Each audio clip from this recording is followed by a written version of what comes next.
noite a todos. A gente vai começar a nossa segunda aula de hoje. Para isso a gente vai fazer uma pequena, brevíssima resumo do que a gente viu ontem até onde a gente chegou. Nosso primeiro passo foi estudar o Espírito à luz das Escrituras, em especial no Antigo Testamento. E a gente partiu da relação entre dois textos, um texto de Joel, capítulo 2, do versículo 28 ao 29, em comparação com o cumprimento dessa profecia em Atos, capítulo 2, versículos 12 a 18. Em Joel, a profecia era de que ele derramaria o Espírito sobre toda a carne. E em Atos, a gente vê Pedro no sermão dizendo que isso estava acontecendo, de que aquela profecia de Joel estava agora se concretizando. E que profecia era essa? De que o Espírito seria derramado sobre toda a carne. Nosso ponto de partida foi mostrar que existe uma relação entre Espírito e carne. E para isso, o que a gente fez? A gente, em primeiro lugar, mostrou que carne, do ponto de vista bíblico, tem um sentido moral, não é? Tem a ver com aquela dimensão da humanidade carregada daquelas coisas tão maravilhosas que as obras da carne representam, né? E, em contrapartida, existe uma outra dimensão de carne, ou seja, de basar, que é a palavrinha hebraica para carne, e a palavrinha do Novo Testamento, grega, que é sarx, que não se refere a essa dimensão ética, moral, não é, da natureza humana, não é, como uma fraqueza moral, mas como uma fraqueza existencial. A ideia, portanto, de que o que é de carne precisa do Espírito, em primeiro lugar, para ser um ser vivo. Então, tudo que é carnal recebe o Espírito, recebe o sopro de vida e, portanto, está sob um princípio de autorização para viver, para se mover. Daí a ideia de que tudo que é de carne, não está ligado a um princípio vital. Lembro que a gente chegou a comentar aquela passagem recorrente no contexto dos profetas, em que Deus promete transformar o coração de pedra, que é o coração do seu povo, um coração idólatra, um coração de pedra, num coração de carne. Isso só faz sentido se a gente entender essa dimensão de carne do ponto de vista bíblico, não como algo, uma fraqueza moral, mas como uma fraqueza ou como uma dimensão existencial. No caso, trocar um coração de pedra por um coração de carne é trocar algo que nunca foi feito para viver por algo que foi feito para viver. Tudo que é de carne foi feito para viver. A pedra não foi feita para viver. Então, por isso ela não recebe ruach, ela não recebe o Espírito. Né? Tudo isso foi para mostrar que quando a promessa é dada em relação ao Espírito, e de que esse Espírito seria derramado sobre toda a carne, para chamar a atenção de que a dimensão em torno da figura do Espírito é sempre uma dimensão vital, de que, portanto, o Espírito ele está ligado, vinculado a um aspecto de vida, de conferir vida, de dar vida a alguma coisa.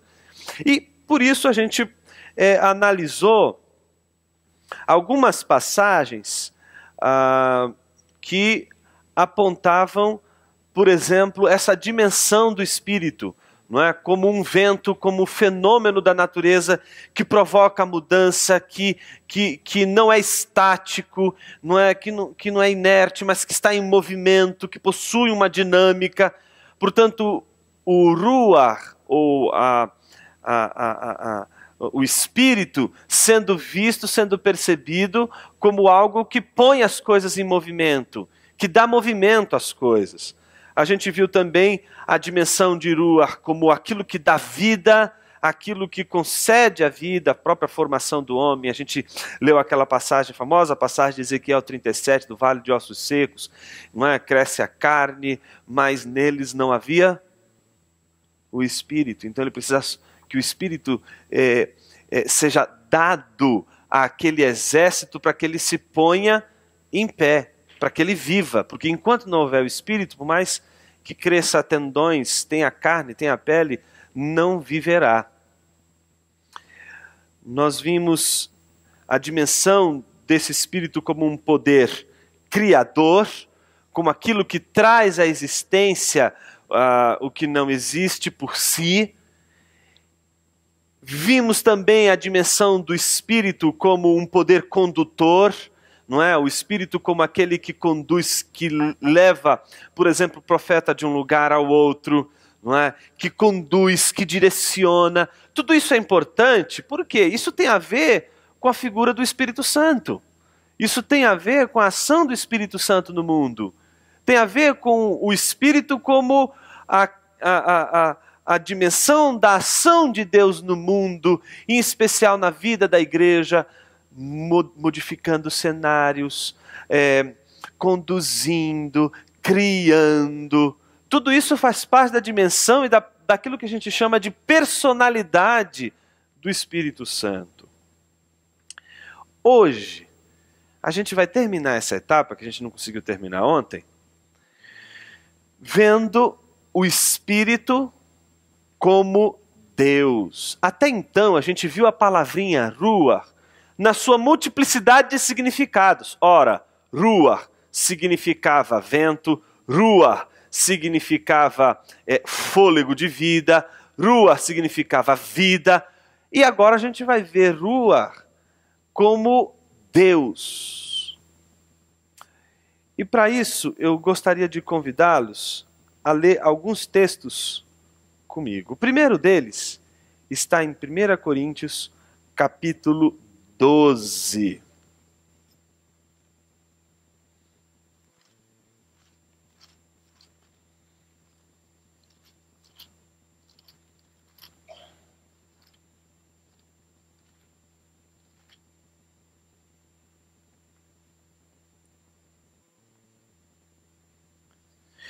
Então veja como é bastante sugestivo, né? O capítulo 12. Paulo dizendo algo bastante sugestivo aos corintianos, né? A respeito dos dons espirituais, não quero, irmãos, que sejais ignorantes. Então, é uma observação que Paulo faz de uma maneira muito precisa aos corintianos. Desde aquele tempo, a ignorância habitava os recônditos mais subterrâneos do universo corintiano. O André não fala. Posso ouvir um amém, André? Depois o microfone é seu. Mas é interessante esse texto, porque ele não quer que eles sejam ignorantes com relação aos dons. E aí ele diz o seguinte: sabeis que outrora, quando eres gentios, deixáveis conduzir-vos aos ídolos mudos, segundo éreis guiados. Note que ele está chamando a atenção para um contexto em que eles eram idólatras. Guarda isso. Isso é importante para o desfecho do nosso curso. Eles eram idólatras. Por isso, vos faço compreender que ninguém que fala pelo Ruach Yahvé, pelo Espírito de Deus, não é? Afirma anátema Jesus.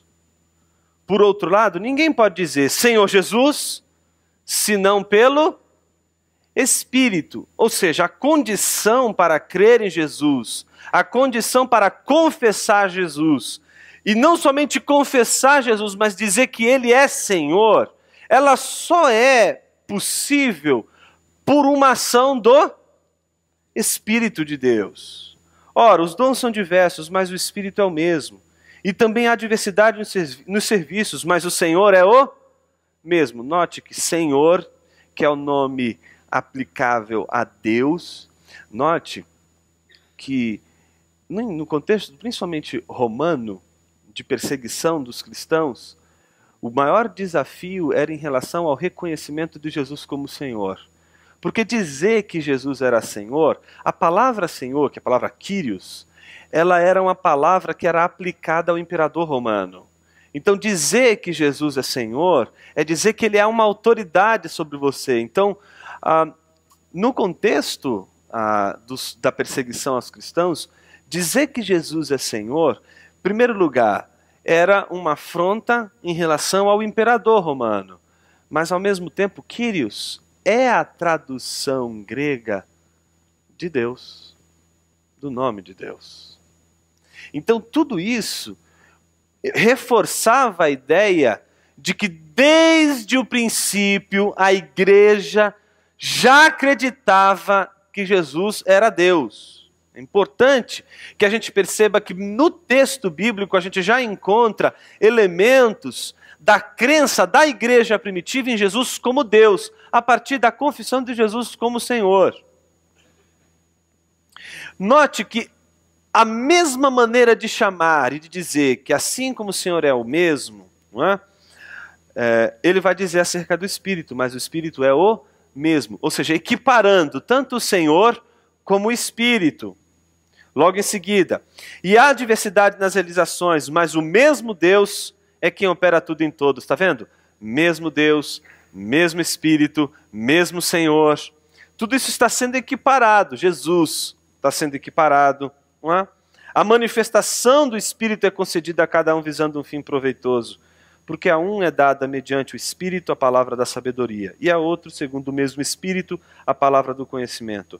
A outro, no mesmo Espírito, a fé, e a outro, no mesmo Espírito, dons de curar. A outro, operações de milagres. A outro, profecia. A outro, discernimento de espíritos.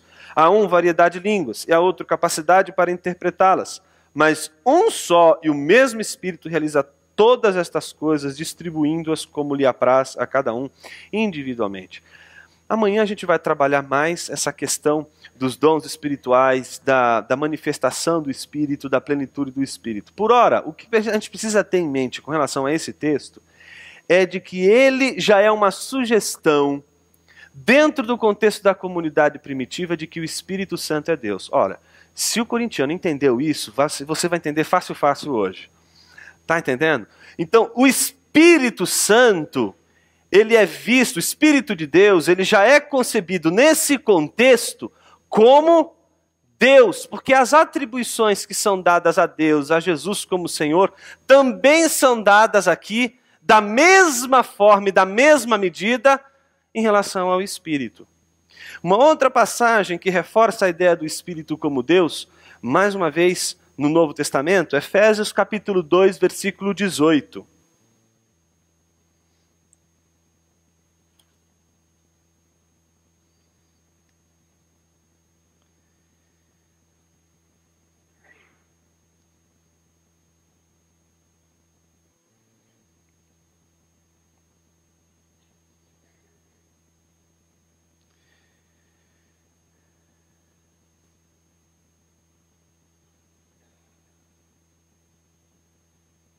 Veja, porque por ele ambos temos acesso ao Pai em um Espírito.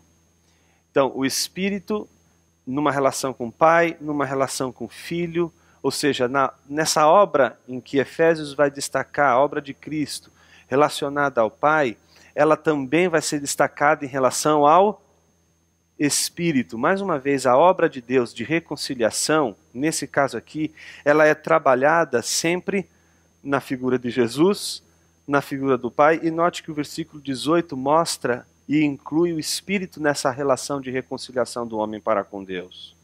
Ou seja, aquela obra que é uma obra divina que Jesus realiza, e que o Pai realiza na pessoa de Jesus, ela também é realizada pelo Espírito Santo. Ou seja, o texto está testemunhando que a maneira de se ver essa obra, que é uma obra divina, a obra de reconciliação, ela também é atribuída ao Espírito Santo. Então isso é mais um indício de que a comunidade primitiva entendia e via o Espírito Santo como Deus.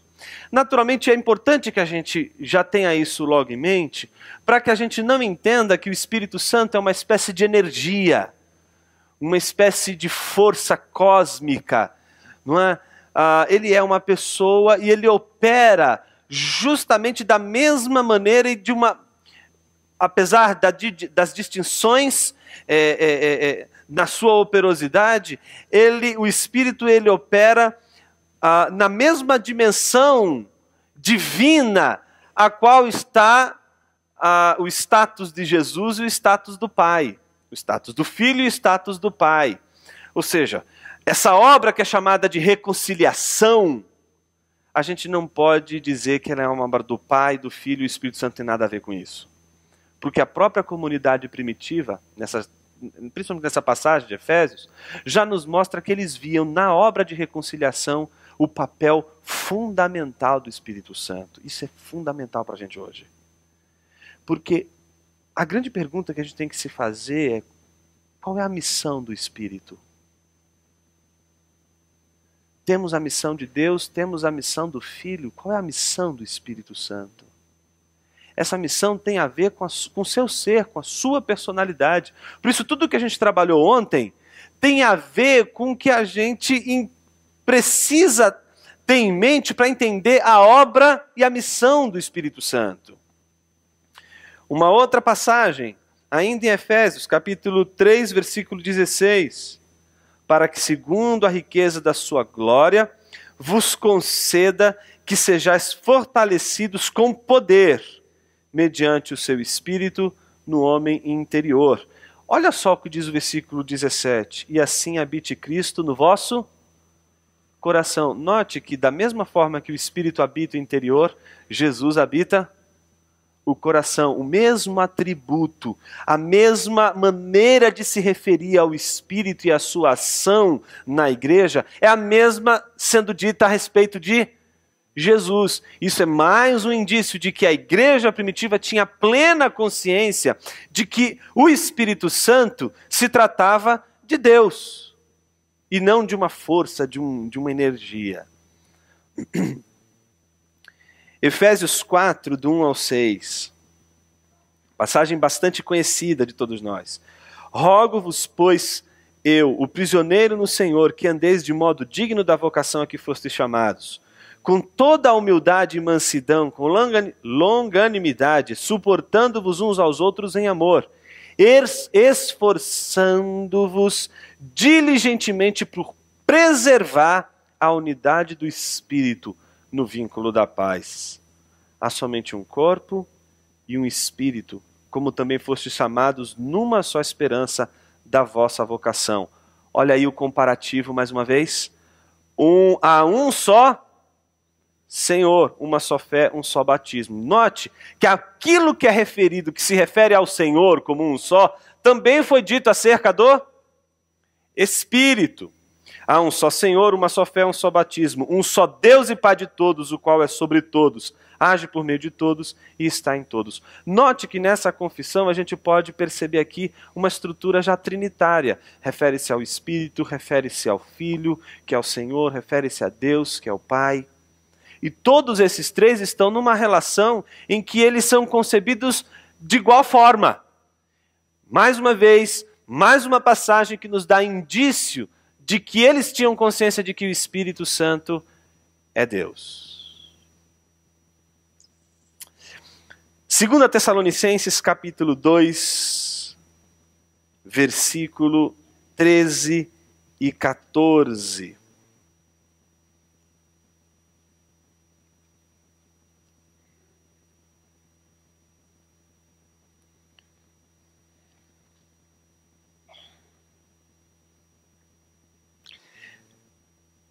Essa é uma das cartas mais interessantes de Paulo no que diz respeito ao consolo que ele vai dar a igrejas que estão sofrendo perseguição.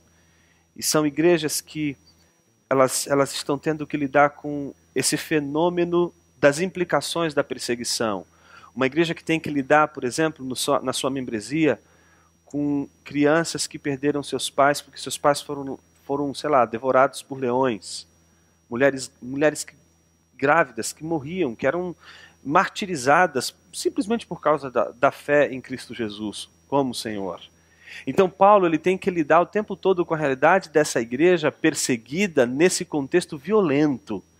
Então ele tem que dar sempre uma palavra de esperança, ele dá uma palavra de... É o contexto de 1ª e 2ª Tessalonicenses, onde ele mais vai falar sobre a questão da vida eterna, da vida após a morte. Mas note o que é interessante nessa ação de graça final e exortação. Entretanto, devemos sempre dar graças a Deus por vós, irmãos, amados pelo Senhor, porque Deus vos escolheu desde o princípio para a salvação, pela santificação do Espírito e fé na verdade, para o que também vos chamou mediante o nosso Evangelho, para alcançardes a glória de nosso Senhor Jesus Cristo. Assim, pois, irmãos, permanecei firmes e guardai as tradições que vos foram ensinadas, seja por palavra, seja por epístola nossa. Ora, nosso Senhor Jesus Cristo mesmo e Deus, o nosso Pai, que nos amou e nos deu eterna consolação e boa esperança pela graça, consolem o vosso coração e vos confirmem em toda boa obra e boa palavra. Mais uma vez, veja que o contexto onde o Espírito é citado é um contexto onde o Pai é citado, onde o Filho é citado, um contexto, portanto, mais uma vez, é um indício de que a igreja primitiva tratava o Espírito numa relação direta com o Pai e com o Filho. Agora um texto mais contundente, de 1 Pedro, capítulo 1,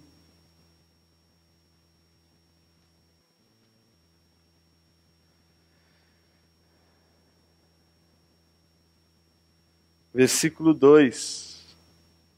É uma estrutura trinitária também.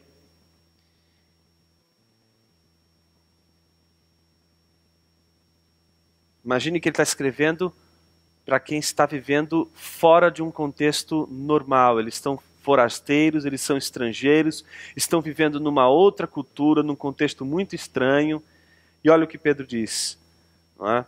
Eleitos segundo a presciência de Deus Pai, em santificação do Espírito para obediência e aspersão do sangue de Jesus Cristo. Graça e paz vos sejam multiplicadas. Note que nessa saudação de Pedro, ele faz questão de mostrar, não é, a obra do Pai, do Filho e do Espírito Santo em conjunto. Isso, mais uma vez, mostra um indício de que no contexto da igreja primitiva, da igreja dos primeiros séculos, havia uma consciência clara de que o Espírito Santo era e é Deus. João 14, e a gente vai ficar hoje, a gente vai meditar bastante nessas passagens de João 14.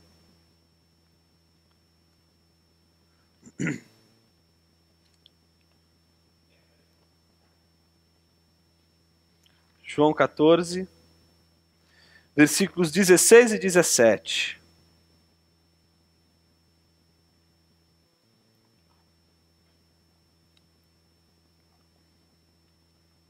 Diz assim: e eu rogarei ao Pai.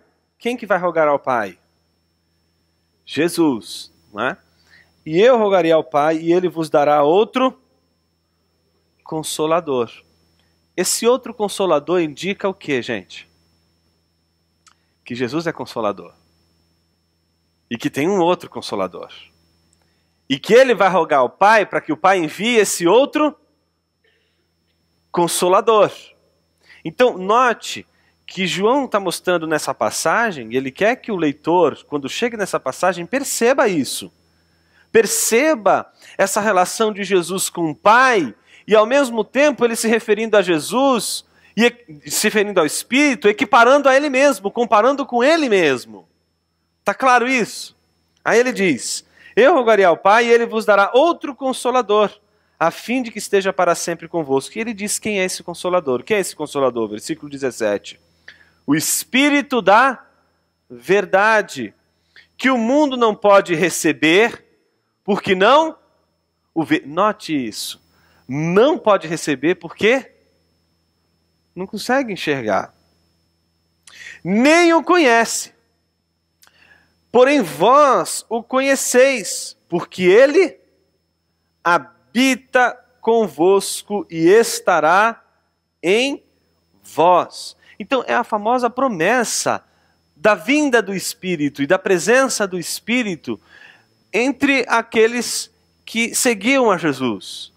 E note que o texto ele mostra a relação de Jesus com o Espírito como uma relação de igualdade, de mesmo patamar, de mesmo nível.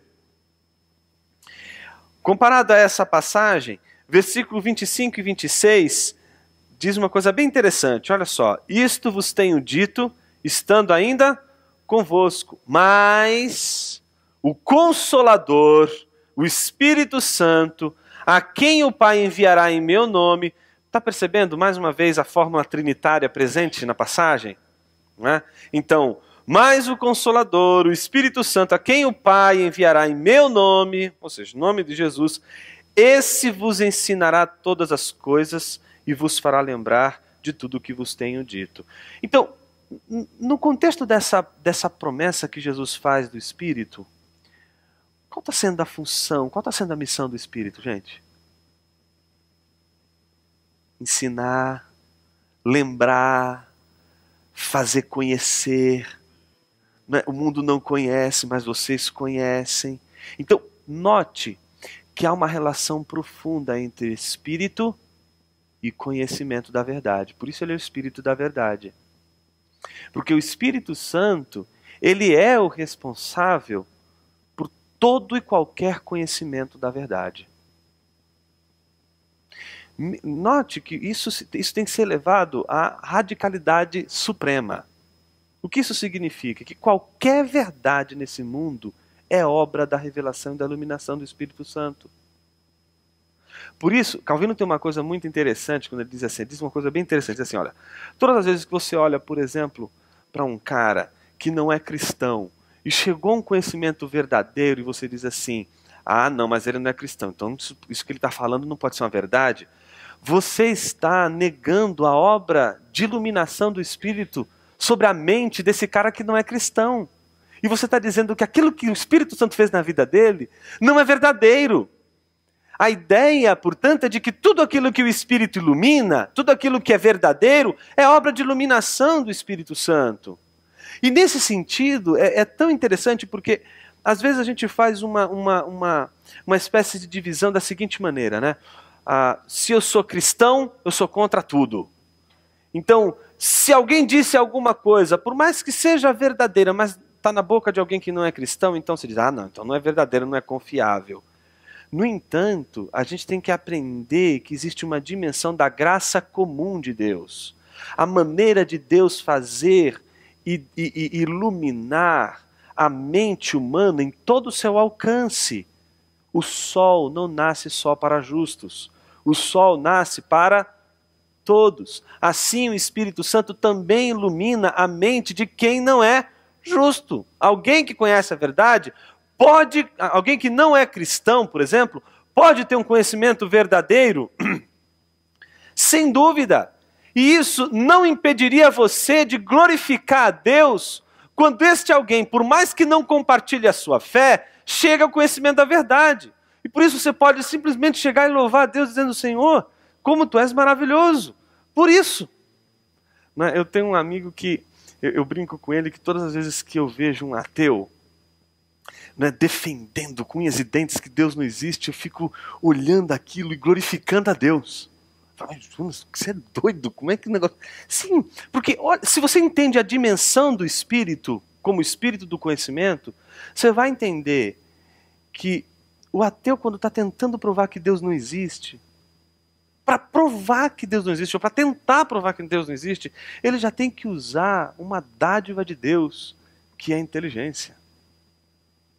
A inteligência que ele está usando para negar a Deus é um presente que Deus deu para ele. Então, a inteligência é uma coisa que Deus deu para todo mundo. Alguns usam bem, outros nem usam. Mas isso não significa que ela não seja uma dádiva de Deus dada a todos. Não é? Por isso que eu gosto de dizer que essa coisa, né? Tem gente que pensa assim, né? Ou você é evangélico ou você é inteligente. Os dois ao mesmo tempo não dá. Isso é muito complicado. Porque no fundo, o que Deus tirou da gente não foi inteligência, foi o pecado, né, gente? Então a inteligência permaneceu, tá? Deus não tirou a inteligência, não. A gente continua com ela e ela é obra e recebe a ação do Espírito para a gente conhecer a verdade. C.S. Lewis diz uma coisa bem interessante no livrinho que você não poderia passar dessa vida para outra sem ler. Chama-se Cristianismo Puro e Simples. Nesse livro, C.S. Lewis diz uma coisa mais ou menos assim, olha. Se você é cristão, você não precisa negar que tudo que as pessoas dizem aí fora está errado. Não. Se você está diante de alguém que é de uma outra religião, por exemplo, mas está dizendo uma verdade que o cristianismo também afirma, você não precisa brigar com ele. Você diz, olha, eu concordo com você, porque o cristianismo também defende isso. Mas se chegar num ponto, e aí diz o Lewis, se chegar num ponto em que o cristianismo diz A e todas as outras religiões dizem B, que o cristianismo seja verdadeiro e que todas as outras sejam falsas. Mas isso não significa que tudo o que as religiões, a ciência, a arte, a cultura diz é falso. Porque o Espírito Santo ilumina a mente de quem ele quer. E se alguém chega a uma verdade, chega a essa verdade por uma obra de Deus. Toda verdade, portanto, é verdade de Deus. Por isso você não pode ter medo de conhecer a verdade, porque a verdade é de Deus. E uma verdade nunca vai deixar de ser verdade, porque você questionou essa verdade 30.000 vezes. Uma verdade vai permanecer como verdade, não importa quantas vezes você pergunte, quantas vezes você questione, se é verdade, vai se manter em pé a despeito de sua dúvida, a despeito de suas incertezas. Uma verdade, ela se mantém sempre em pé, se sustenta. Por isso a gente entende que toda verdade é uma verdade de Deus, é obra de Deus. Mas o Consolador, o Espírito Santo, a quem o Pai enviará em meu nome, esse vos ensinará todas as coisas e vos fará lembrar de tudo o que vos tenho dito. Então note que a obra do Espírito é a obra de fazer conhecer a verdade, mas ao mesmo tempo de fazer lembrar o que Jesus ensinou. Então é do interesse e da missão do Espírito o que está acontecendo hoje aqui. É do interesse do Espírito que a igreja saiba o que Jesus está dizendo. Que a igreja conheça o Evangelho. E uma igreja só pode conhecer o Evangelho sob a luz e iluminação do Espírito Santo. Porque é exatamente o conhecimento de Cristo e do Evangelho que é a verdade, que vai transformar a tua vida e vai mudar a tua vida de uma vez por todas. Por isso a obra do Espírito é fundamental, porque sem ele a gente não chega em Jesus. A gente não vê Jesus. A gente não conhece Jesus.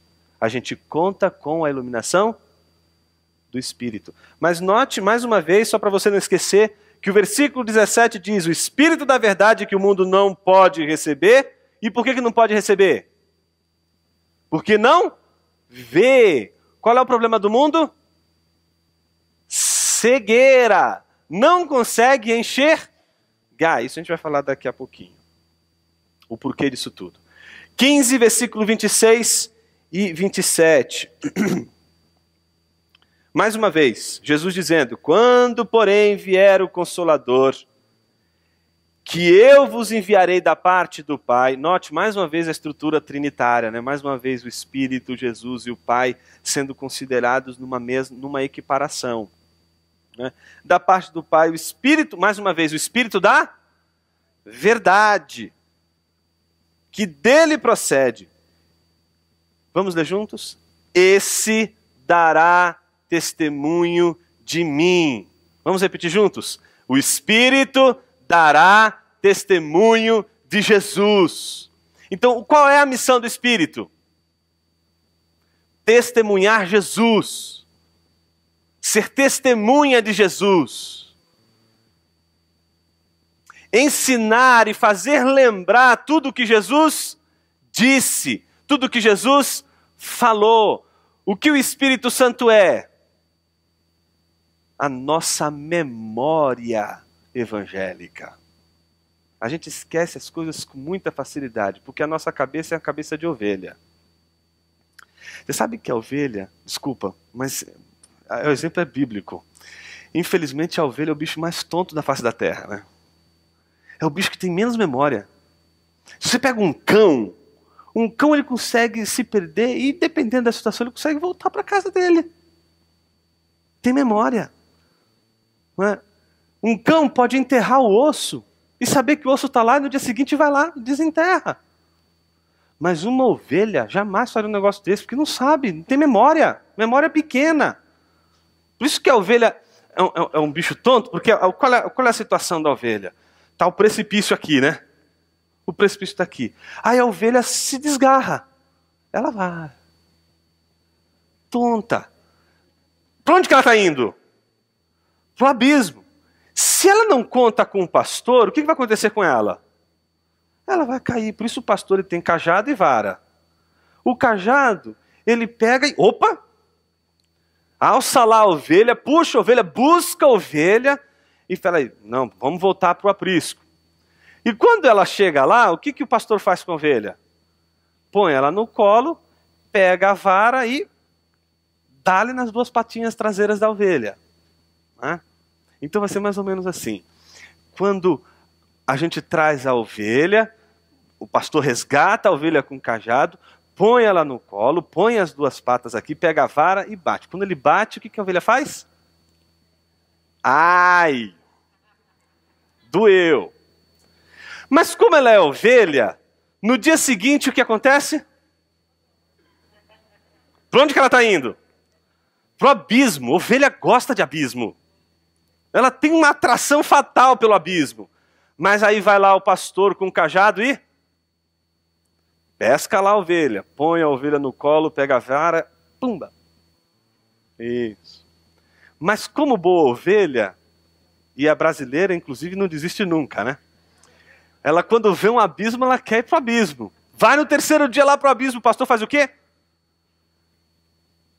Isca lá a ovelha, só que dessa vez ele põe no colo e você não vê na mão do pastor a vara.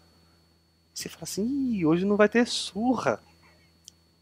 Não, hoje vai ser diferente.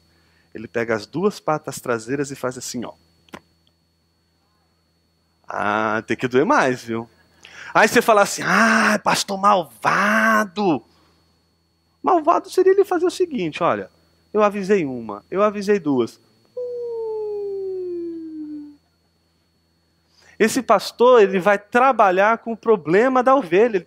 Para ele impedir que essa ovelha, que tem um instinto assassino, acabe com sua própria vida, ele resolve de uma maneira em que ele faz a ferida, mas ele também vai passar todos os dias cuidando dessa ferida. Porque ele sabe que essa ovelha precisa de ensinamento. E a ovelha é assim. A ovelha, ela precisa ser ensinada. Ela esquece. Ela não tem memória. E a ação do Espírito Santo, portanto, nessa analogia que a gente está fazendo, é a ação daquele que vai trazer sempre à memória aquilo que a ovelha sempre esquece. Ela não consegue voltar para o aprisco sozinha, então por isso que o pastor tem que ir atrás. Tem que correr, porque se ela se perder, é como termina o Salmo 119. Já leu o Salmo 119? Vamos ler agora o Salmo 119 inteiro. Brincadeira. O último versículo do Salmo 119. E o Salmo 119 é uma beleza de salmo, não é? Qual é o grande tema do Salmo 119? Um elogio. Isso, tem crente aqui. Um elogio à palavra de Deus. É um louvor à palavra de Deus. É lindo esse salmo. É uma coisa linda, uma poesia da palavra de Deus. Lâmpada para os meus pés é a tua palavra, luz para os meus caminhos. Tuas palavras são mais doces que o mel. Tua palavra me faz mais sábio do que os idosos. Mas sabe como que termina esse salmo? Que o salmista constrói com um louvor incrível da palavra, dizendo assim, termina assim, ando errante, como ovelha desgarrada. A pergunta que você faz é o seguinte, como pode um cara que ama tanto a palavra, que diz que medita na palavra, que diz que a palavra é lâmpada para o caminho, e etc. Como é que um cara desse pode estar perdido? Porque é ovelha. Ando errante, como ovelha desgarrada. Mas ele diz, procura o teu servo, porque ele tem algo a favor. O que está a favor de uma ovelha desgarrada? Ando errante, como ovelha perdida, procura o teu servo, porque não me apartei nem um só momento de sua palavra. O trunfo da ovelha está na palavra. E essa palavra só vai estar presente, gravada em nosso coração e mente, por uma obra do Espírito Santo. Então essa é a obra do Espírito Santo, fazer a gente lembrar o que Jesus disse. Fazer a gente mentalizar o que Jesus disse. Mais do que isso, modificar a nossa mente dia a dia segundo a mente de Cristo. Para que a gente pense o mundo não mais segundo o curso desse mundo, mas segundo o curso de Deus, segundo o curso de Jesus. Então o trabalho do Espírito Santo é uma lavagem mental. É uma mudança na nossa mente. Mas não é uma mudança na nossa mente onde ele tira um cérebro e põe outro. Não, seu cérebro está muito evangélico, vou colocar agora um outro cérebro mais inteligente em você. Não, não é isso que vai acontecer.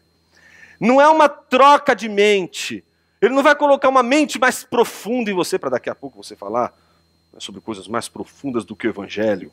Porque tem gente que acha que tem coisa mais profunda que o evangelho, né? Escatologia, eclesiologia. Mas o evangelho é a coisa mais profunda. Então, ele não vai trocar nossa mente para a gente poder pensar coisas profundas.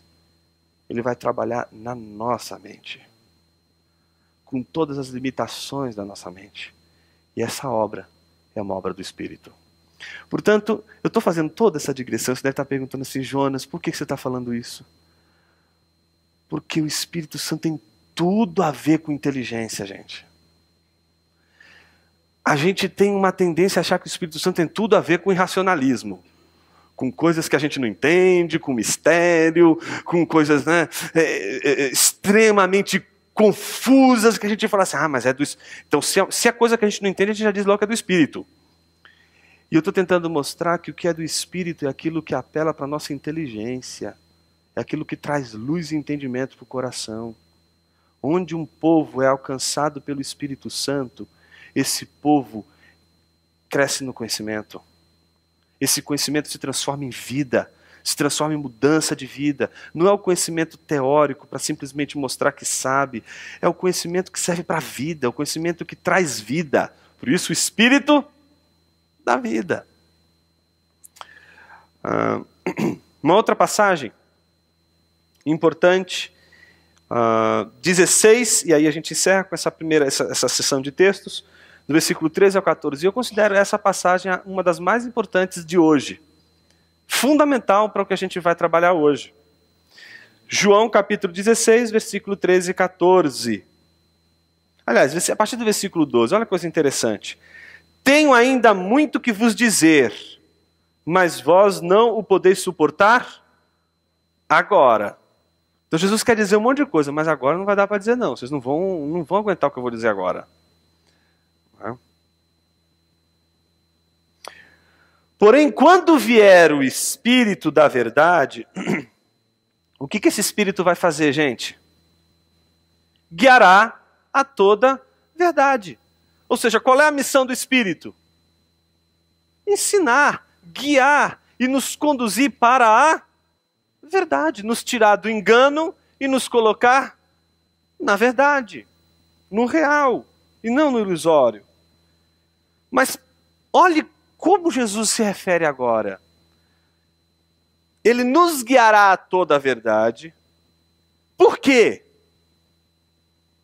Porque ele não falará por si mesmo, mas dirá tudo o que tiver ouvido e vos anunciará as coisas que hão de vir. Ou seja, note que o Espírito Santo ele não vai falar por si, mas o Espírito Santo vai dizer o que ele ouviu.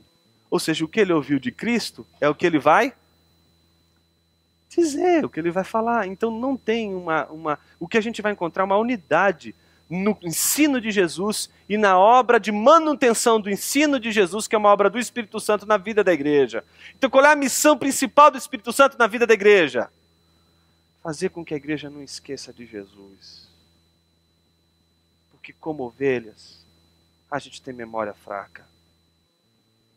E o nosso maior perigo não é esquecer a data do casamento, nem a data do aniversário da sua esposa, do seu esposo, mas você esquecer de Jesus, mesmo falando o tempo todo em seu nome.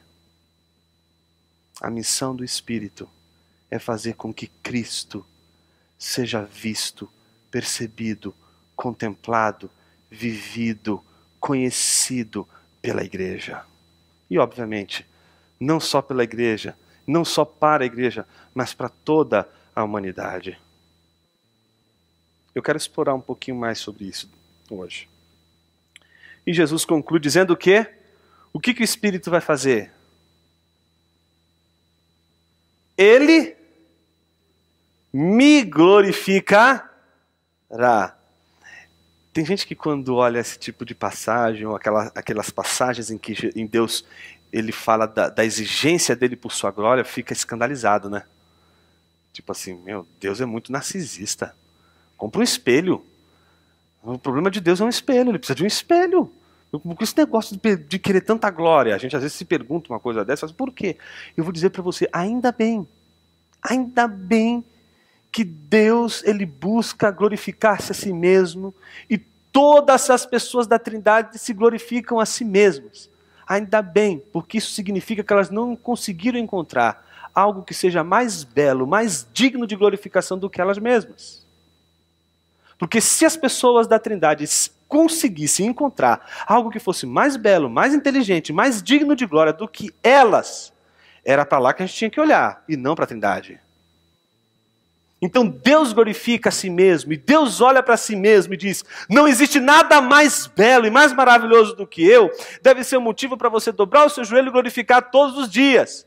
Porque de fato, Deus, e não existe nada além do próprio Deus que seja digno de glória, digno de toda atenção, cujo próprio Deus obedece essa natureza.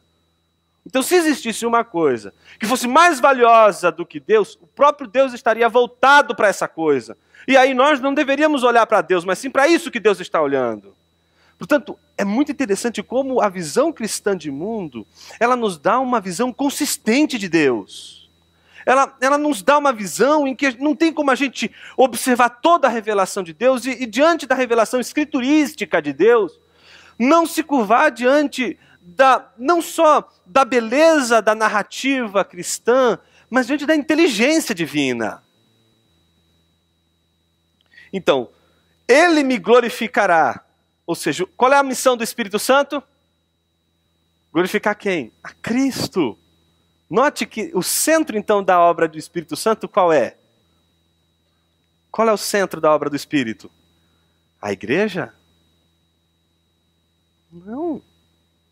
Qual é o centro da obra do Espírito? Cristo. E, portanto, o que ele vai querer fazer no meio da igreja? Uma obra que faça a igreja fazer o que ele faz. Glorificar a Cristo. Tudo que o Espírito fizer na vida de uma igreja é para transformar essa igreja numa adoradora de Cristo. Então a obra do Espírito Santo é revitalizar o crente para adorar a Cristo. Mais uma vez, isso tem tudo a ver com o nosso último dia, que é a idolatria. Converter o nosso coração para adorar o verdadeiro Deus. Por isso o Espírito da verdade vai nos conduzir para uma adoração do verdadeiro Deus. Para uma adoração de Cristo. A uma glorificação de Cristo. Porque há de receber do que é meu e vou-lo há de anunciar. Ou seja, mais uma vez, vai receber o que é de Cristo e vai anunciar o que recebeu de Cristo. Feitas essas considerações, passemos ao segundo tópico, que é o tópico de hoje. O Espírito Santo, Cristo e os cristãos. Vimos a figura do Espírito no Antigo Testamento, vimos a figura do Espírito como Deus, agora a gente acabou de ver isso, a gente viu um pouco dessa missão do Espírito como Deus sendo apresentada por Jesus. Agora a gente vai ver, e obviamente depois do intervalo, a gente vai ver o Espírito Santo nessa relação entre Cristo e os cristãos. Mas eu não quero que a gente saia para o intervalo sem antes observar isso aqui. O que é isso? O que você tem? Um holofote. Mas o que o holofote faz? Ilumina, né? Qual é a função do holofote? Iluminar. Quando a gente voltar do intervalo, eu vou ensinar para vocês um novo ministério. Na verdade não é um novo ministério não, é o ministério mais velho, mais antigo da história da igreja, que é o ministério do holofote. Esse ministério vai mudar a tua vida. Vai transformar a tua vida de uma maneira incrível. Você vai entender que o ministério do holofote, ele é a melhor maneira de Deus tratar com o nosso caráter. É através do holofote. Esse mistério a gente só vai entender depois que a gente voltar do intervalo, onde a gente vai entender que esse mistério, na verdade, é o ministério da igreja. O ministério do holofote. Chegaram a alguma conclusão do que é o mistério do holofote? Que na verdade é um ministério? Pensa um pouco no holofote.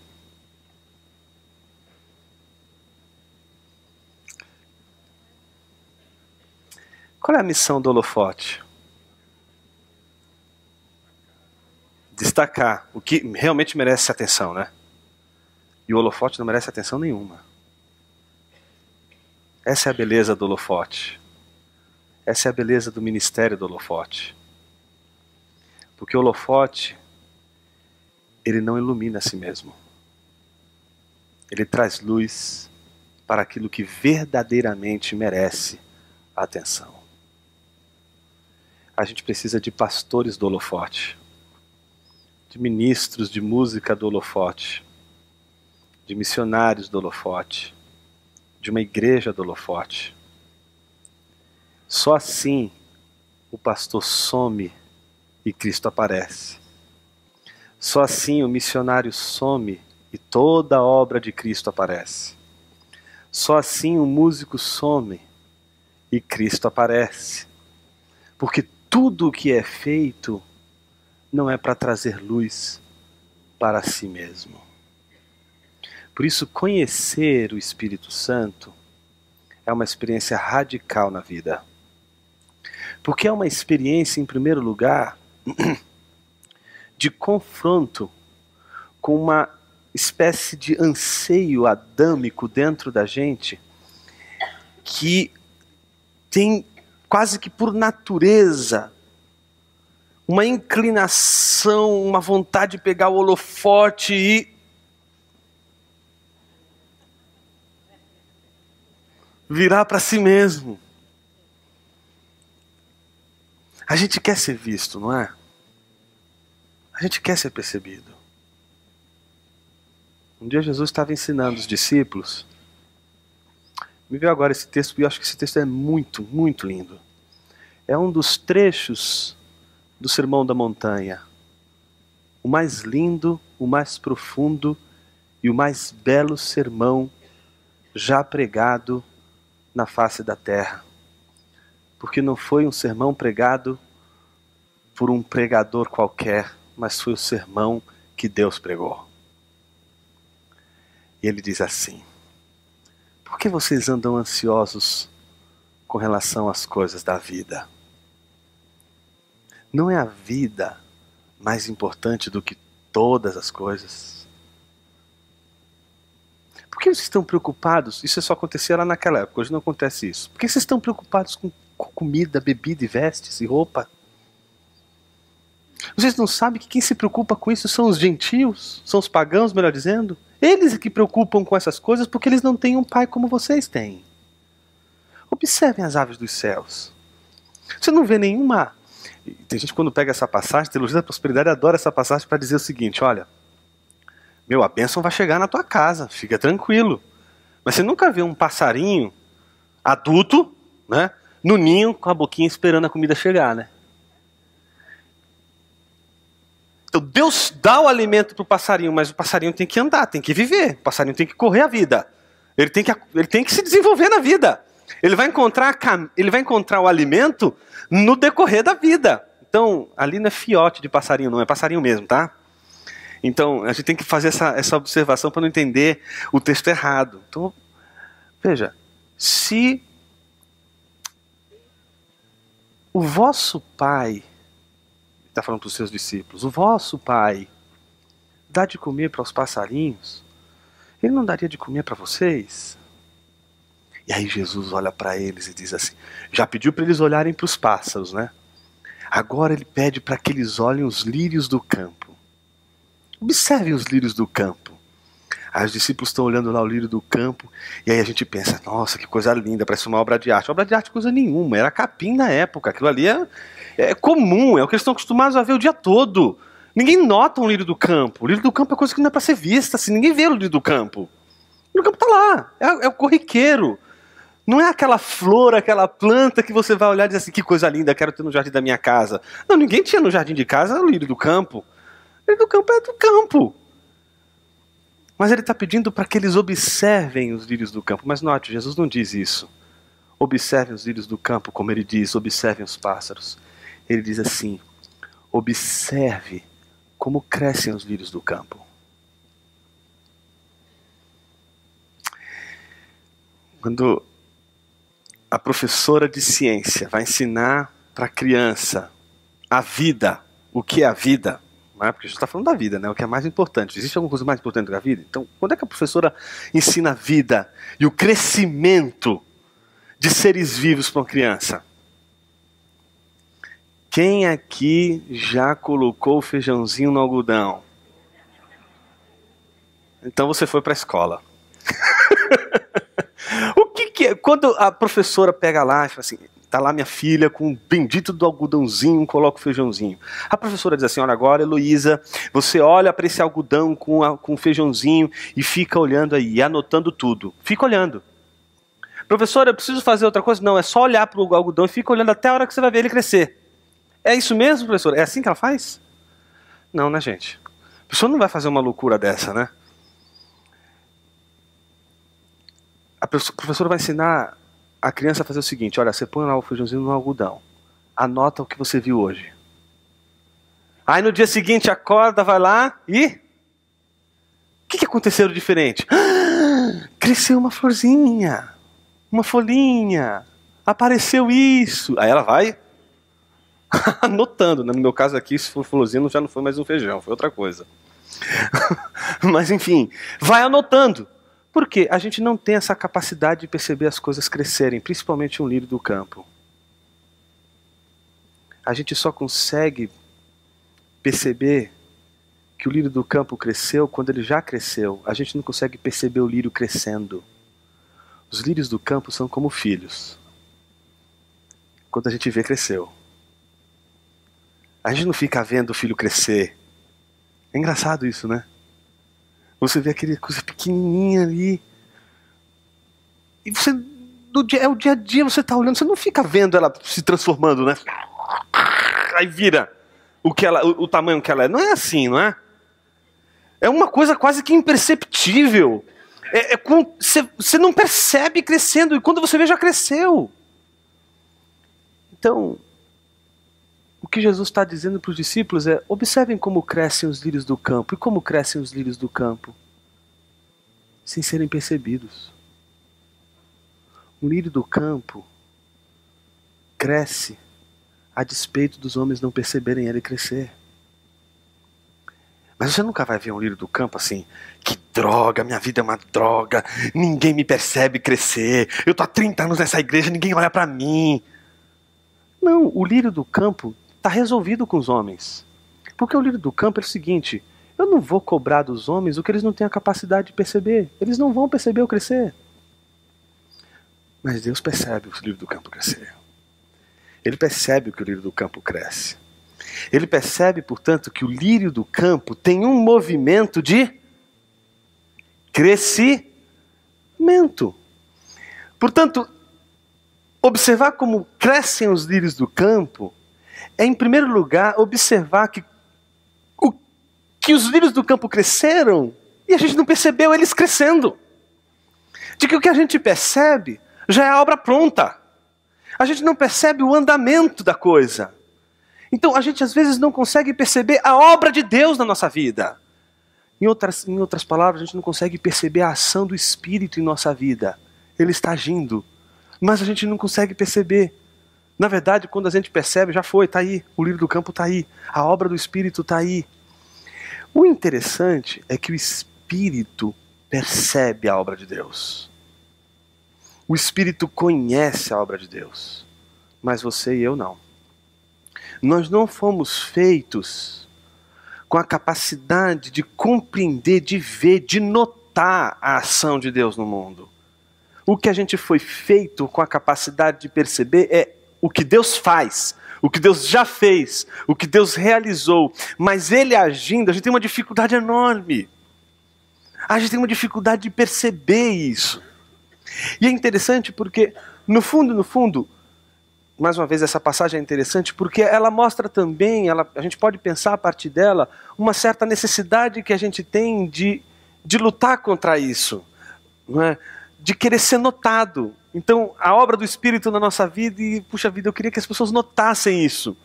As pessoas precisam ver que eu mudei, as pessoas precisam ver que eu estou crescendo. Ninguém precisa ver nada. Ninguém precisa ver que você está sendo usado. Ninguém precisa ver que você está sendo abençoado por Deus. Quem precisa ser visto é Jesus. Quem precisa ser visto é Cristo. Ele precisa ser visto. A gente que tem essa vontade de, puxa, será que alguém está percebendo as obras das minhas mãos?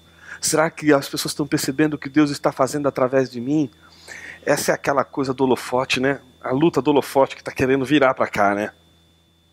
E, no entanto, o que o Espírito Santo vai nos ensinar é exatamente a agirmos como Ele age.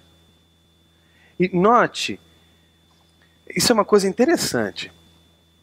Não adianta, você pode ter um discurso maravilhoso com seu filho, com a sua filha, do tipo, filhinho, não faça isso porque isso é ruim, assim, assado, do tipo, filhinha, você tem que ler a Bíblia, filhinho, você tem que ler a Bíblia.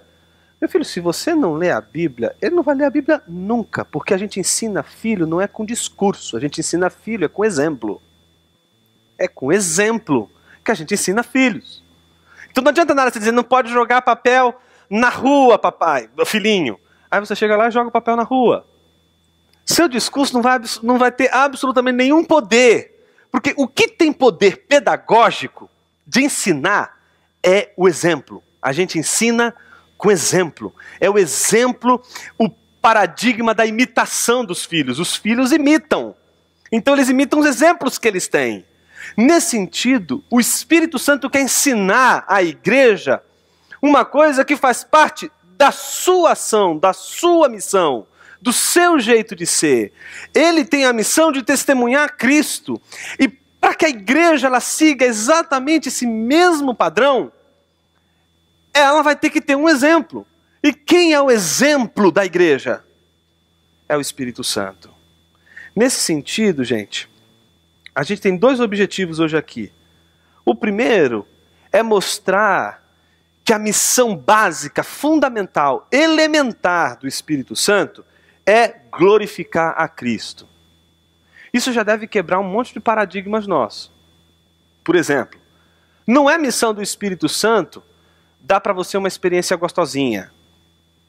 Tipo, ui, hoje foi gostoso. Né? O Espírito Santo estava hoje aqui. Ai, que delícia. O Espírito Santo, a missão dele não é provocar em você reações extraordinárias. Ele não quer mexer com o seu emocional e o objetivo dele não é comover você, não é colocar um fundo musical bem atraente para fazer você chorar e sentir. Nada disso. O objetivo do Espírito Santo é um só: glorificar Jesus. E ele vai fazer de tudo para que você e eu aprendamos a fazer isso. Ele vai nos ensinar como viver uma vida de adoração a Cristo. Porque é sempre assim. Ou você adora Cristo, ou você adora um ídolo. E a única maneira de você não se curvar diante de um ídolo é você se curvar diante de Cristo. Ou você tem Cristo, ou você vai ter um ídolo. Não tem outra saída. Por isso a obra do Espírito é uma só. Fazer com que a igreja dele se curve diante do único Senhor, que é Cristo. Ele vai dar o exemplo. E ele vai provocar isso na igreja. Essa é a missão do Espírito. Então, se existem dons, se existem manifestações, se existe ação do Espírito, mover do Espírito, ação do Espírito na vida da igreja, tem uma só finalidade, um só foco. Qual é o foco? A glorificação de Cristo. O segundo ponto que eu queria mostrar hoje aqui é que uma doutrina do Espírito cristocêntrica, ou seja, isso que a gente está falando aqui, uma doutrina que entende que a pessoa do Espírito Santo tem uma missão, e a missão é mostrar Cristo, glorificar Cristo, isso nos dá um modelo de igreja e um modelo de vida cristã. Um modelo de igreja na medida em que a igreja está modelada para Cristo, com a finalidade de glorificar Cristo. Então, tudo que ela faz, ela tem que ter essa pergunta: isso que eu estou fazendo glorifica Jesus? Isso que eu estou fazendo traz luz para Cristo ou traz luz para mim? Isso que eu estou fazendo torna Cristo mais conhecido no mundo e Cristo mais glorificado no seio da igreja? Então isso significa que o ministério do holofote se torna um critério para as nossas ações. O que eu estou fazendo, o que eu estou realizando, traz luz sobre o que eu estou fazendo, o que eu estou realizando, ou traz luz para Cristo? Aproxima as pessoas de Cristo e faz com que as pessoas entendam quem é Cristo e conheçam Cristo. Isso também trabalha com a nossa vida, na medida em que nos humilha. O Espírito Santo, ele trabalha num movimento de humilhação da igreja. Mas não é uma situação em que o Espírito Santo vai humilhar a igreja como se ela estivesse numa posição de não humilhação. Não, filhinho, você já é humilhado, quer você queira, quer você não queira. Tua condição, a minha condição já é uma condição de humilhação, quer a gente tenha consciência disso ou não. O que o Espírito Santo quer fazer é dar consciência disso. Dar consciência de que você depende. Dar consciência de que você é carnal. Dar consciência de que você precisa de Deus. E essa humilhação é aquilo que te coloca aos pés de Jesus. É aquilo que move você a colocar a tua cabeça, que é o lugar mais alto de tua vida, no lugar mais baixo de Jesus, que é aos pés dele. E para você fazer esse exercício de colocar a tua cabeça, a tua inteligência, a tua mente aos pés de Cristo, só vai dar para fazer isso de um jeito: dobrando o joelho. Portanto, uma igreja que tem a mente de Cristo é uma igreja que busca a mente de Cristo com os joelhos dobrados. É uma igreja que procura os pés de Jesus. O Espírito Santo, ele vai nos ensinar a encontrar nos pés de Jesus toda a razão da nossa adoração, da nossa gratidão, do nosso serviço. Eu gosto muito daquela passagem que Jesus é convidado por Simão, fariseu, para um banquete. Lembram disso? E o banquete é um lugar onde, no contexto da antiguidade, o banquete é um lugar onde aquele que é convidado, ele não vai só comer, ele vai também ensinar. Lembra lá do banquete de Platão? Né? Os convivas estão ali e todos querem não só comer, querem ouvir Platão. E aquele banquete dura horas, eles conversando e discussando, e pensando, e filosofando. Esse é o banquete antigo. Jesus foi convidado por Simão, obviamente, para falar, para ensinar, e não só para comer. Uma segunda coisa importante é que a mesa, o banquete, não é como a nossa mesa hoje que esconde os nossos pés, né? A gente fica com os pés escondidinhos, não é isso? A mesa na antiguidade é o contrário, ela é bem rente ao chão e os nossos pés ficam para fora. Então a gente fica reclinado, tá certo? E os pés ficam para fora. Então quando Jesus vai lavar os pés dos discípulos, ele não vai para debaixo da mesa, tá certo? Ele só dá a volta, ele dá a volta ao redor da mesa porque os pés são fáceis de você chegar e lavar. Eles estão ali. Aquela mulher, quando ela se aproxima e sabe que Jesus está na casa de Simão e vai para um banquete, ela vai lavar os pés de Jesus. Mas ela não vai para debaixo da mesa. Ela vai até os pés dele, que está facinho. Ela pode chegar ali de uma maneira muito fácil. É o lugar onde ela quer chegar. Ela não quer sentar nem à mesa. Ela só quer encontrar os pés de Jesus. E fazer o que Simão não fez. Quando você chegava na casa de alguém, esse anfitrião deveria chamar os seus servos, para que os seus servos, em primeiro lugar, lavassem os seus pés. Não só lavassem os seus pés, mas depois de ter os pés lavados, você recebia o seu convidado com um beijo no rosto. E se você quisesse recebê-lo com honras, você tiraria a sua capa, estenderia ela ao chão e ela serviria de tapete. Ele passaria por cima de sua capa, que representa a tua honra. E dessa forma você estaria recebendo alguém de uma maneira extraordinária. Mas Simão não recebeu Jesus assim. Simão não deu um beijo no rosto de Jesus e sequer lavou os pés de Jesus. Ou seja, Jesus estava sentado ao redor da mesa, todos com os pés limpos, mas ele com seus pés sujos. Jesus não foi bem recebido na casa de Simão. Mas aquela mulher, sabendo que Jesus estava na casa de Simão, ela foi até a sua casa e pegou o frasquinho de perfume. É muito interessante porque isso mostra, evidencia que ela era uma meretriz, uma prostituta. E as prostitutas, elas tinham esse frasco de perfume que ficava em casa. E elas usavam um colar que tinha um frasquinho pequenininho. E esse frasquinho pequenininho é com que elas colhiam esse perfume que ficava no vaso, nesse vaso um pouquinho maior, e elas saíam para o trabalho com esse perfume. Porque era através desse perfume que elas passavam em si para se tornarem atraentes aos amantes. Aquela mulher, sabendo que Jesus está ali, ela vai até a sua casa e pega esse frasquinho. E o que ela faz é pegar esse frasquinho e derrubar todo ele nos pés de Jesus. Custava muito caro aquele frasco. Mas aquele frasco está dizendo outra coisa para Jesus e para aquela mulher. Aquela mulher está dizendo o seguinte: eu estou derrubando esse frasco porque eu não quero mais essa vida. E eu não quero ser mais atraente para os homens. E é interessante a ironia, né?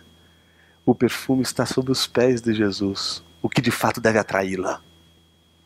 E é interessante quando a gente olha essa passagem, que ela derruba os pés de Jesus e ela não aguenta. E começa a chorar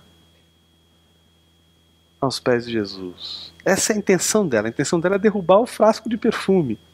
Só que é interessante porque ela não planeja isso quando sai de casa, né? Do tipo, olha, primeiro eu vou chorar, molhar os pés de Jesus. Não vou nem me livrar desse frasquinho aqui. E depois eu vou enxugar os pés de Jesus com as minhas lágrimas, com os meus cabelos. Não, senão ela levaria uma toalha, tá? Se ela tivesse premeditado tudo isso, ela levaria uma toalha. Ela não esperava que ela ia chorar. Ela não esperava que quando ela encontrasse os pés de Jesus, o que ela derramaria aos pés de Jesus seria, em primeiro lugar, suas lágrimas. E era com as suas lágrimas que ela iria lavar os pés de Jesus. E foi com essas lágrimas que ela lavou os pés de Jesus. E ela, vendo que não tinha com quem enxugar os pés de Jesus, ela solta o seu cabelo, que deve ter escandalizado todo mundo, e com o seu próprio cabelo ela enxuga os pés de Jesus. E mesmo, não dá para a gente enxugar se você tem cabelo, se você quer enxugar os pés de Jesus, não dá para você enxugar os pés de Jesus em pé. Você vai ter que fazer isso de joelhos. E é assim que essa mulher faz. Ela faz isso de joelhos, enxugando os pés de Jesus com seus cabelos. Esse é o maior exemplo do que é uma igreja.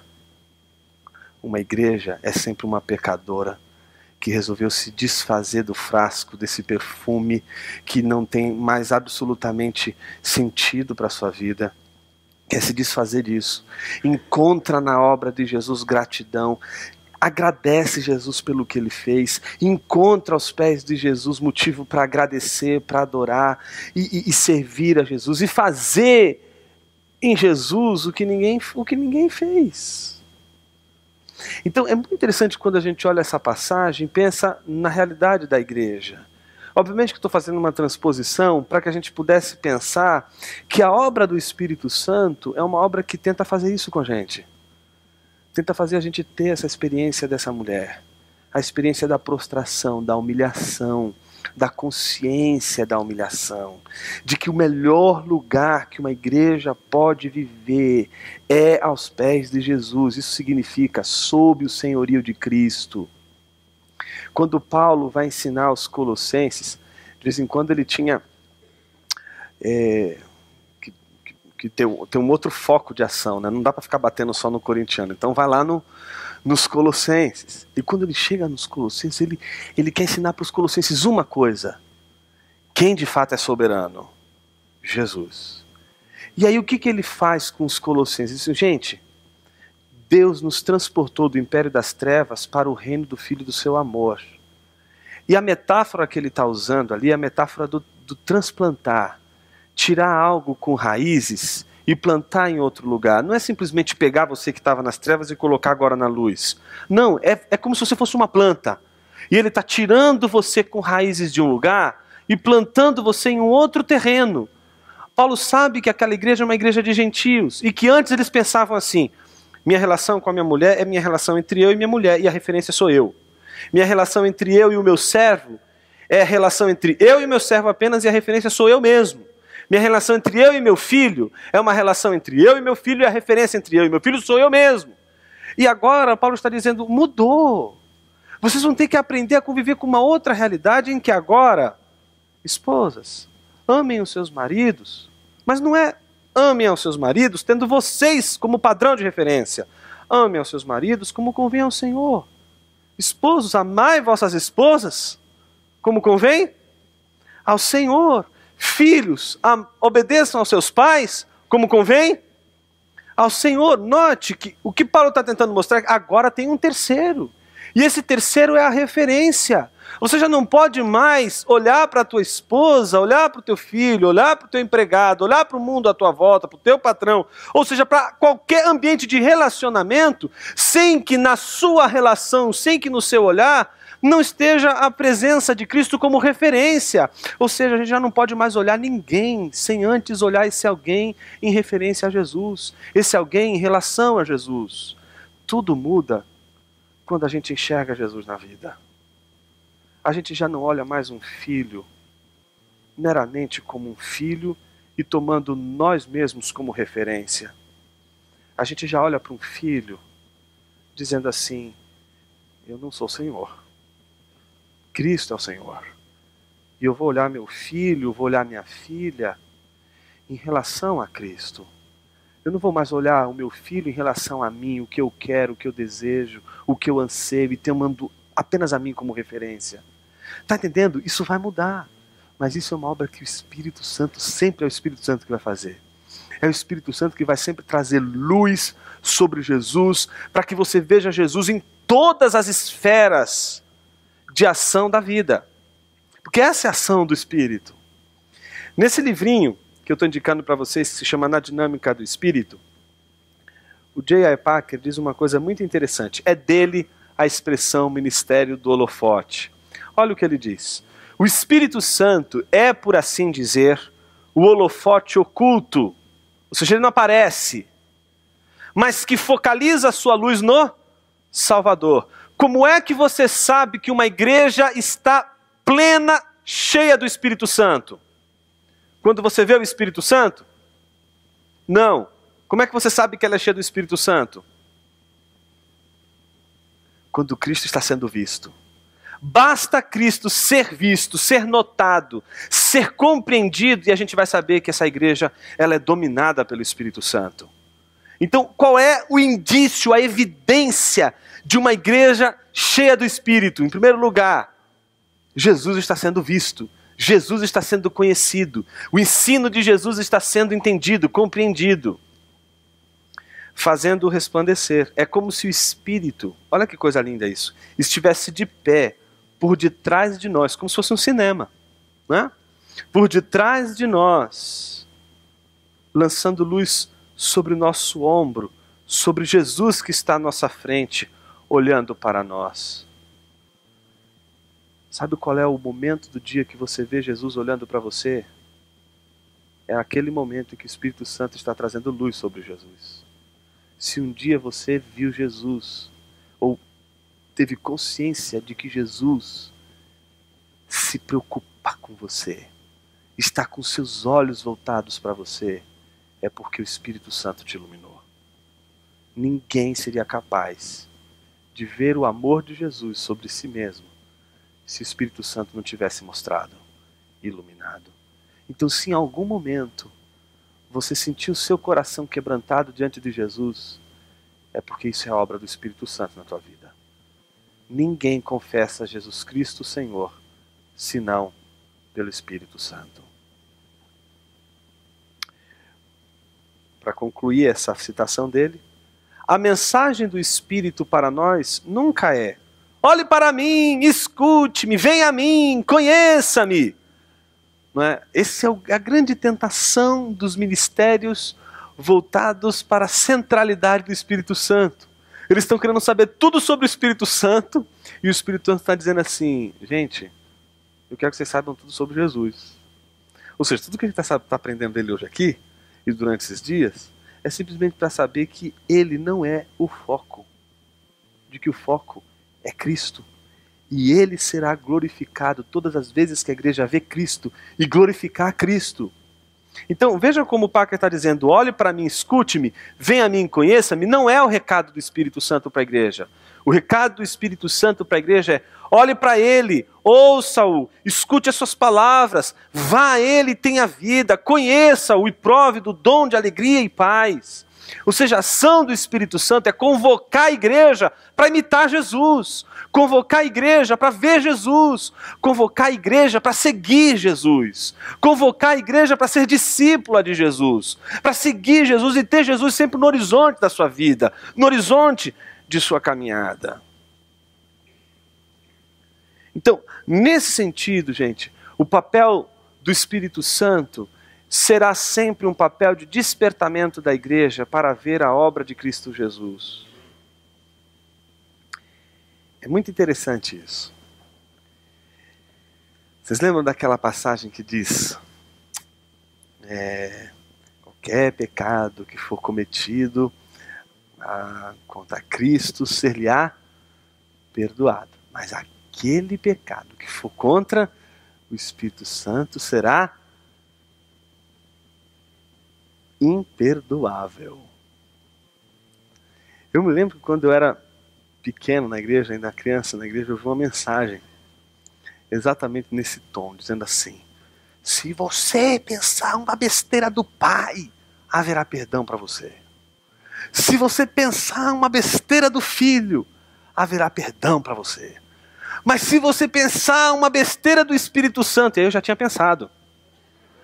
Aí ele disse assim: já era, você vai para o inferno e não tem escala, é direto. Eu caí em desespero. Eu falei: meu Deus, eu já pensei. Agora eu estou condenado, eu vou para o inferno. A Bíblia está dizendo que não tem perdão. E eu fiquei desesperado, porque se você pensar alguma coisa do pai, se você pensar alguma coisa do filho, ou falar alguma coisa do pai, ou falar alguma coisa do filho, você vai ter perdão. Mas se você falar contra o Espírito Santo, já era, acabou, está terminado. E eu fiquei desesperado, eu falei assim: meu Deus, eu já estou condenado para o inferno. Agora eu tenho que viver de um jeito que ninguém descubra isso. Ninguém pode saber disso.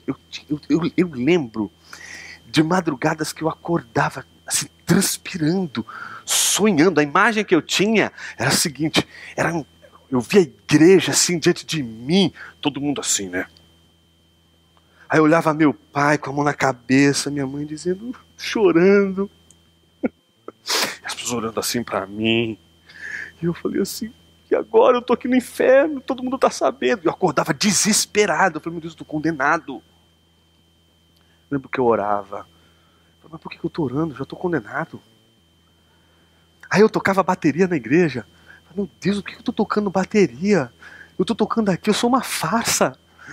Todo mundo acha que eu sou crente, mas eu não sou, eu já estou no inferno, não tem mais jeito para mim. Eu pensei contra o Espírito Santo. Aí com 16 anos eu entrei no seminário. E no terceiro ano tinha uma matéria que era a matéria chamada exegese bíblica. E aí você tinha que escolher uma passagem para fazer o estudo bíblico. Qual foi a passagem que eu escolhi? Foi essa mesmo que eu escolhi. E aí, quando eu estudei a passagem, aquilo foi tão libertador. Por isso que eu me dedico tanto para a teologia. Porque um ensino correto pode libertar o coração de alguém. Um ensino baseado na palavra de Deus e que expressa a verdade da palavra de Deus. E se é verdade da palavra de Deus, só pode ser obra do Espírito Santo. E se é obra do Espírito Santo, é uma obra de libertação. Por isso que a teologia ela tem que ter esse poder, ela tem que ter essa função de libertar o povo para conhecer a verdade. É isso. Se a teologia não for para isso, ela vai servir apenas para a gente olhar, achar tudo bonito. Às vezes, né, nem entendeu o que era, mas falou bonito, né? E fica lá e não tem nenhuma reverberação para a vida. Eu me lembro que eu fiz exegese desse texto. E eu descobri que esse texto, ele dizia, na verdade, o seguinte: Jesus estava expulsando os demônios. E aí, qual foi a acusação dos fariseus? De que ele expulsava esses demônios em nome de Beelzebul, maior dos demônios. Ou seja, eles estavam dizendo que a obra de Jesus era uma obra de demônios. E isso é a blasfêmia contra o Espírito Santo, porque a obra de Jesus é a obra do Espírito Santo.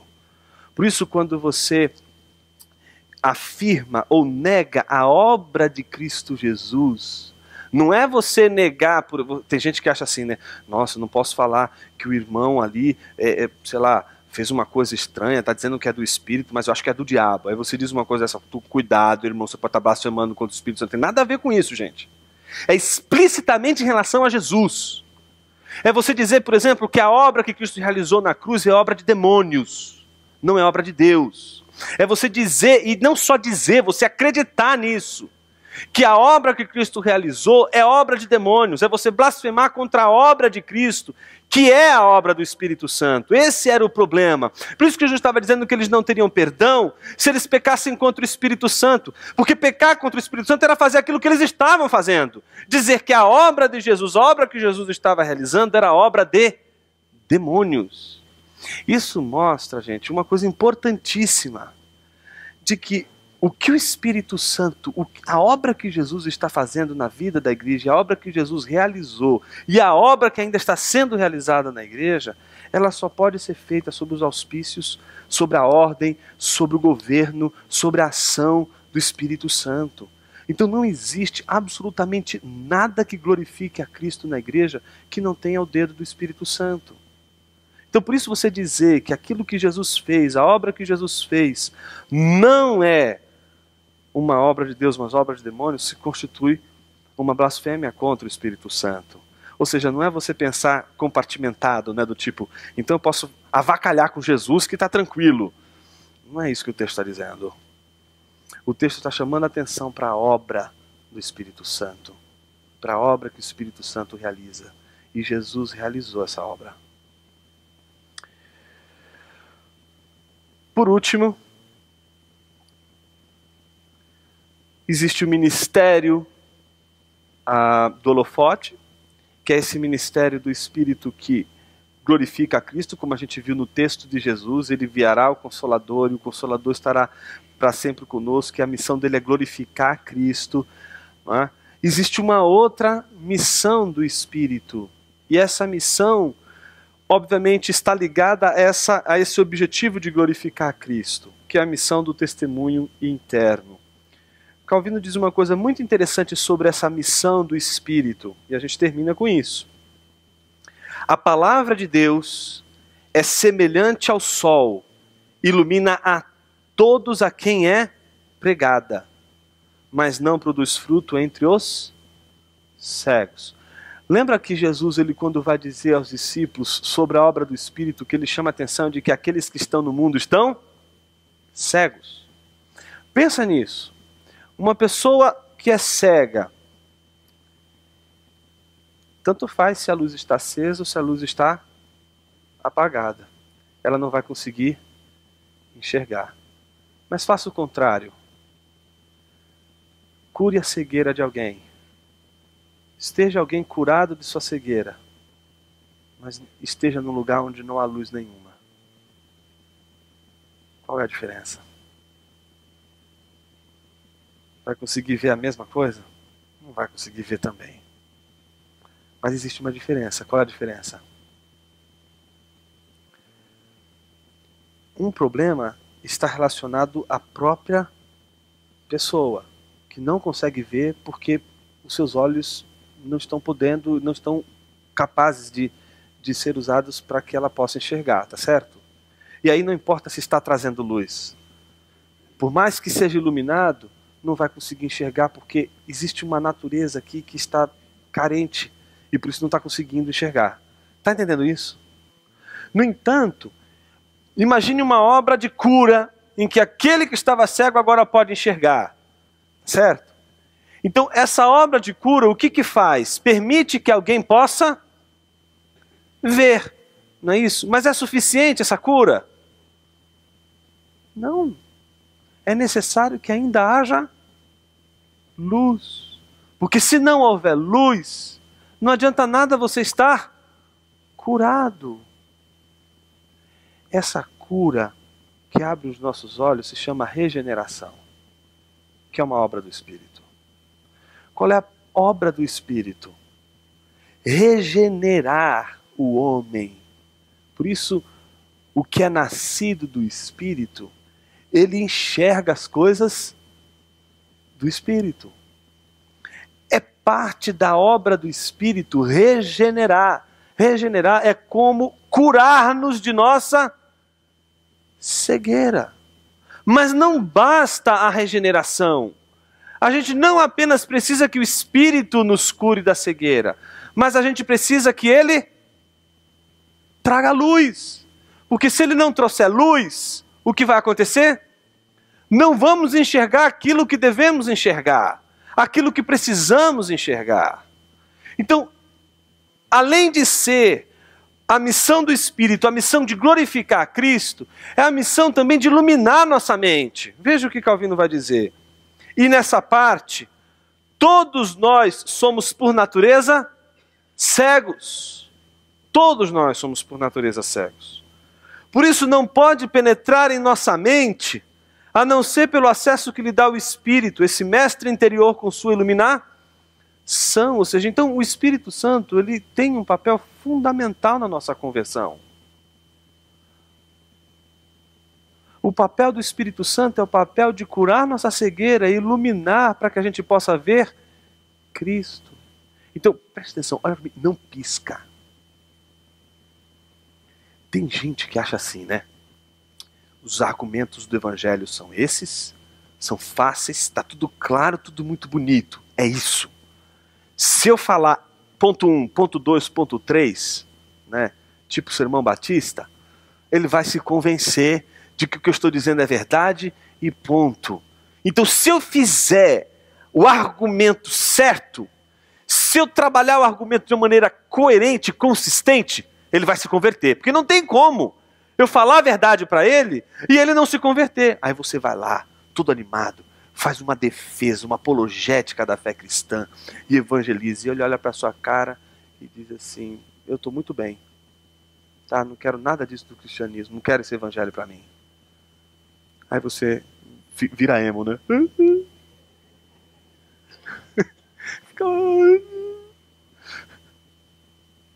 Porque a gente fica desesperado com esse negócio de evangelização.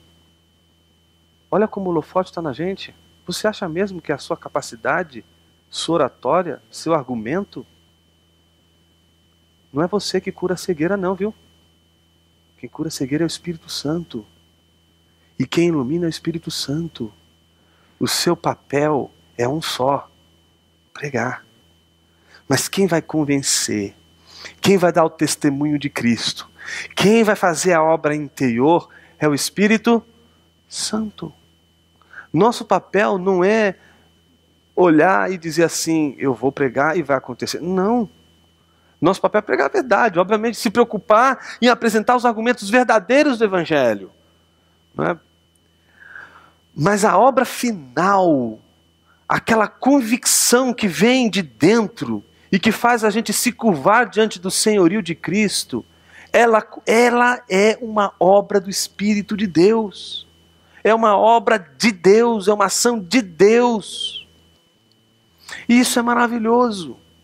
Por que isso é maravilhoso? Porque isso é a maneira de Deus mostrar para você que Ele chegou até você. E ele chegou até você através do Espírito Santo, que iluminou o seu coração, que iluminou as trevas do seu coração. Em algum momento de sua vida, as escamas dos seus olhos caíram e você olhou para o texto e enxergou o que o texto está dizendo. Porque foi o Espírito Santo que te iluminou, o Espírito Santo que testemunhou isso, que testificou isso dentro de você.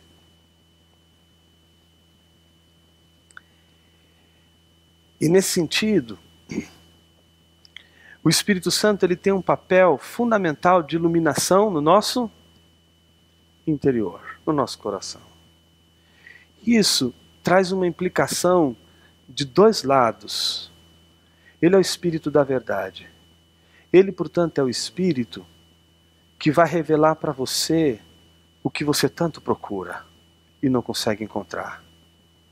Quando ele iluminar Cristo, quando ele iluminar Deus, você vai dizer, é isso que eu queria, é isso que eu estava procurando.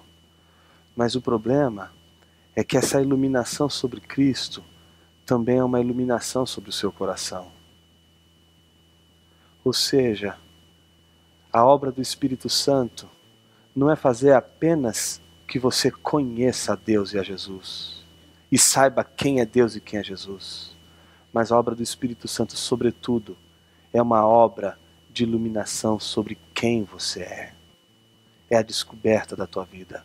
A grande descoberta da tua vida é uma obra e uma obra do Espírito Santo. Vou repetir mais alto.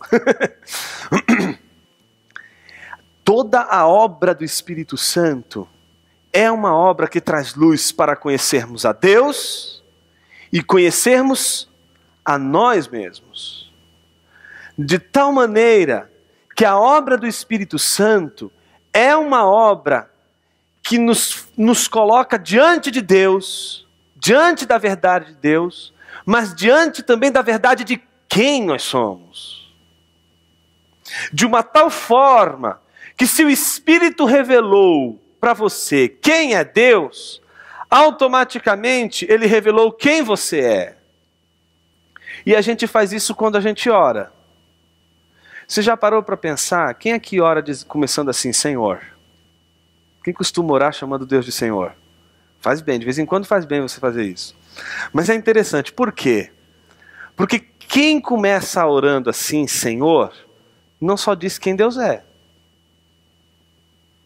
Quem chama Deus de Senhor, já está silenciosamente dizendo quem é.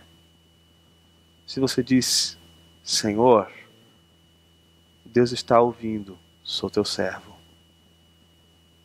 Ninguém pode dizer Senhor sem antes afirmar ao mesmo tempo que é servo. Então a nossa relação com Deus nunca vai ser uma relação que vai simplesmente, e a relação do Espírito Santo nunca vai ser uma relação onde ele vai iluminar só a Deus e a gente vai saber só sobre Deus. O nosso conhecimento de Deus, que é a iluminação do Espírito Santo, vai ser também um conhecimento que é a iluminação de quem nós somos. Ou seja, Deus, ele não está aqui apenas para revelar quem ele é, mas a revelação de Deus é também um ato de Deus para revelar quem nós somos. Já leu o Salmo 139? Como que começa o Salmo 139? Opa, já começa dizendo quem ele é, não é? Senhor, tu me sondas e me conheces. O que é sondar? Olhar profundamente. Não é aquele olhar de relance, é o olhar com atenção, com o objetivo de escarafunchar, de descobrir tudo que está ali. A grande pergunta que eu me faço quando eu leio esse salmo é a seguinte: Davi devia estar muito louco nessa hora. Porque se você se coloca no lugar de Davi, eu diria assim, Senhor, tem coisa melhor para você olhar, viu? Não olha para aqui não, que isso aqui é horrível. Não olha para isso aqui não, que tem coisa muito mais maravilhosa nesse mundo para ser vista e ser contemplada. Isso aqui não é bom para ser olhado, não é bom para ser visto. Mas ao mesmo tempo, se a gente para um pouquinho e começa a pensar, por que Davi pede para Deus olhar o seu coração? A gente chega a uma conclusão. Qual é a conclusão que a gente chega? De que todas as vezes que Deus olha para o nosso coração, são nessas vezes que a gente, em todas essas vezes, que a gente enxerga o nosso coração nos olhos de Deus. Os olhos de Deus são o espelho de nossa alma. Se a gente quer saber quem é que nós somos e se a gente quer conhecer nosso coração, não é uma introversão que a gente tem que fazer. Não é um olhar para dentro do nosso coração, porque a gente não vai conseguir olhar para o nosso coração. O coração é desesperadamente corrupto, quem o conhecerá? O nosso movimento tem que ser um movimento de olhar nos olhos de Deus. E é justamente quando Deus está olhando para o nosso coração que a gente vê nos olhos de Deus o nosso coração. Diz que o Oscar Wilde escreveu um poema, e eu termino com ele. Um poema é mais ou menos assim, é um poema sobre Narciso. Sabe quem é Narciso, né? Que olhava para o espelho e se achava lindo e maravilhoso. Diz que Narciso olhava para o rio todos os dias, mas um dia Narciso pegou, levantou e foi embora. E não quis mais saber do rio. E então Oscar Wilde escreveu um poema falando sobre o rio. As flores e as árvores olharam para o rio e disseram: ó rio, por que choras a partida de Narciso? Então o rio, com toda a força, disse: choro a partida de Narciso e choro amargamente a sua ausência. Então as flores, de volta, lhe perguntam mais uma vez: ó rio, como choras pela partida de Narciso, se a última coisa que Narciso queria ver era você? Então o rio suspirou e disse: ó flores e árvores, choro a partida de Narciso e choro amargamente a partida de Narciso, porque era justamente no dia em que ele se curvava, dobrava os seus joelhos e virava-se para as margens, para se ver nas margens, era justamente nessa hora do dia que eu vi as minhas margens nos olhos de Narciso. A nossa relação com Deus é muito semelhante. Se a gente quer saber quem a gente não vai encontrar e não vai saber quem a gente é por nós mesmos. A gente vai saber quando a gente olhar nos olhos de Deus. Mas se você for cego, você não vai ver os olhos de Deus. Se você for cego, não adianta o Espírito iluminar a palavra de Deus que vai dizer quem você é, porque você não vai enxergar. A gente precisa que, em primeiro lugar, o Espírito Santo transforme, cure-nos de nossa cegueira. Porque aí a gente vai ver, através da iluminação do Espírito Santo, o que a palavra de Deus, o que o olhar de Deus sobre o homem diz sobre quem nós somos. E é curioso, porque o Salmo, ele diz, né? Para onde me ausentarei do teu Espírito? Se eu subir aos céus, tu lá estás. Se eu faço a cama no mais profundo abismo, lá estás. Se eu tomar as asas da alva e singrar o coração dos mares, até ali a tua mão me guiará, a tua destra me susterá. Com efeito, as trevas me encobrirão, e a luz ao redor de mim se fará noite. Contudo, para ti as trevas e a luz são a mesma coisa. Ou seja, para Deus não tem treva, não tem luz, Ele conhece todas as coisas, Ele sabe tudo. Mas para a gente, se não houver luz, a gente não vai conhecer.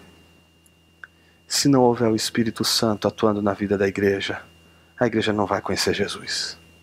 E não vai conhecer sua obra.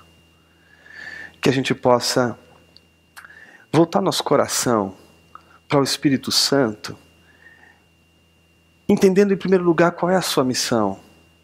Porque daí a gente vai começar a buscar a presença de Deus e tentar entender essa vida de comunhão, essa vida cristã orientada pelo poder do Espírito Santo, não mais como um poder para sentir alguma coisa, mas como um poder para conhecer Jesus, glorificar Jesus e adorar Jesus sobre todas as coisas, saber quem Ele é e ao mesmo tempo saber quem nós somos. Essa é a principal obra do Espírito Santo. Essa introdução que a gente deu hoje é para a gente compreender o nosso exercício de amanhã, que é refletir sobre o batismo, a plenitude do Espírito, os dons e tudo o que acompanha essa busca que a gente tem hoje em diversas comunidades cristãs por manifestações e obra do Espírito Santo. Muito obrigado, gente.